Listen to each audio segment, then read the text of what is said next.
இப்போ பார்த்தா CSK fans எல்லாம் அடடா எங்க சின்னத்தல பாத்தியா ஒர்க் அவுட்டை ஸ்டார்ட் பண்ணிட்டாரு, அடுத்து என்ன பிராக்டிஸ் பண்ற வீடியோவை போஸ்ட் பண்ணுவாரு, நாங்க தெரிக்க விட போறோம் 2021 ஐபிஎல் எங்களுக்கு தான், அதுவும் எங்க குட்டித்தலை வந்து இப்போ back to the CSK team அப்படின்ற ஒரு பயங்கரமான ஹாப்பினஸ்ல இருந்திருப்பாங்க ரெய்னாவுடைய ரசிகர்கள். உங்க எல்லாரையும் இன்னும் பயங்கர குசியாக்குற மாதிரி ஒரு நியூஸ் ஒன்று இருக்குது. ரெய்னா தன்னுடைய பையன் இருக்கிறார்ல, ஆமா நம்ம ரியோ ரெய்னா, அவர் கூட எடுத்துக்கிட்ட ஒரு போட்டோவை தன்னுடைய இன்ஸ்டாகிராம் ஸ்டோரியில மென்ஷன் பண்ணியிருக்கிறாரு.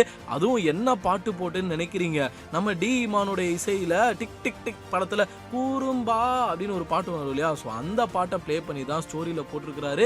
அடடா என்ன தலைவா தமிழ் பாட்டெல்லாம் வச்சு ஸ்டோரி போடுறியேன்னு சென்னை ஃபேன்ஸ் எல்லாம் இன்னும் பயங்கரமான குசி ஆகிட்டாங்க.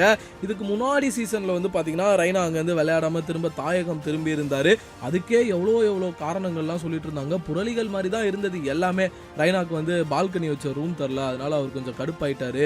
ரெய்னாவுக்கும் தோனிக்கும் பிரச்சனை, அதனால தான் அவர் வந்து இந்தியா திரும்பி வந்துட்டாரு. அது மட்டும் இல்லாம 2021 ஐபிஎல்ல அலகாபாத் அப்படின்னு ஒரு புது டீம் கிரியேட் பண்ண போறாங்க. அந்த டீமோட கேப்டனே சின்னத்தல ரெய்னா தான் அப்படின்னு எக்கச்சக்கமான ரூமர்ஸ் மாதிரி எல்லாம் ஸ்ப்ரெட் பண்ணிக்கிட்டு இருந்தாங்க. பட் அது எல்லாத்தையுமே உடைக்கிற வகையில இப்போ நம்ம சிஎஸ்கே டீம் ரெய்னாவை ரீடைன் பண்ணியிருக்கிறாங்க.